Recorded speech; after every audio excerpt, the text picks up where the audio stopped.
The psalm begins with a call to sing to the Lord a new song, celebrating the marvelous deeds he has accomplished. This exhortation implies a sense of renewal and freshness in the worship and praise being offered. The words highlight the divine feats as acts of victory achieved through God's own power and holiness, symbolized by the right hand and holy arm. This suggests that God's interventions in the world are both powerful and sacred. The next section emphasizes the Lord making his salvation known, underscoring his righteousness displayed for all to see, including the heathens or nations who do not traditionally follow the Lord.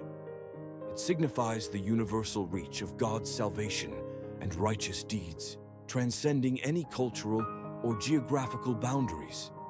The exposure of God's salvation to all nations indicates an invitation and an opportunity for all peoples to witness God's saving acts and the moral excellence inherent in them.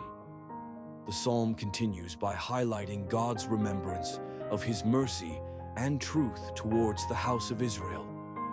God's covenantal faithfulness to Israel is portrayed as a beacon of hope and a testament to his enduring commitment and love. This faithfulness wins not only the attention of Israel, but the recognition of all the ends of the earth, who have now witnessed the salvation of God. This theme of divine faithfulness serves as a cornerstone of the relationship between God and his people, a relationship founded on promises that God remembers and fulfills. A call to worship follows, with every part of the earth urged to make a joyful noise unto the Lord.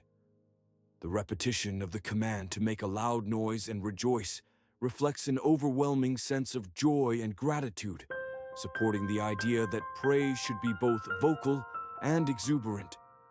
This universal call to worship indicates the inclusion of all creation in the celebration of the Lord's deeds.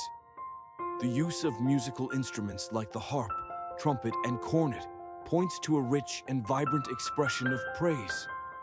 Singing praise with harps and psalms suggests a harmonious and joyous communication with the divine, while the trumpets and cornet add a sense of grandeur and festivity to the act of worship. These musical elements express the splendor and majesty of God's rule. The imagery of nature joining in this cosmic celebration is particularly striking. The sea roaring and the fullness of the earth, including the inhabitants, join in praising the Lord.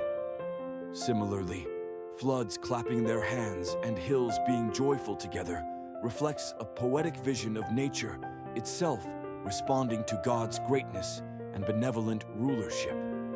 This imagery underlines the interconnectedness of all creation and its unified response to the divine presence. Finally, the psalm ends with the anticipation of the Lord's coming judgment, assuring that he will judge the earth with righteousness and fairness. The expectation of divine judgment is presented in a positive light, grounded in the belief that God's judgments are just and equitable. This final note assures the faithful of God's righteousness in governance, balancing justice with mercy, and maintains a hope-filled outlook towards the future. The entirety of the psalm, therefore, paints a picture of a world united in praise, celebrating God's mighty deeds and anticipating his righteous judgment. It serves as a reminder of God's sovereignty and the joy that comes from recognizing his presence and works in the world. The invitation to sing a new song is an invitation to embrace and proclaim the ever-renewed relationship with the divine, characterized by victory, salvation, and the enduring truth and mercy of God.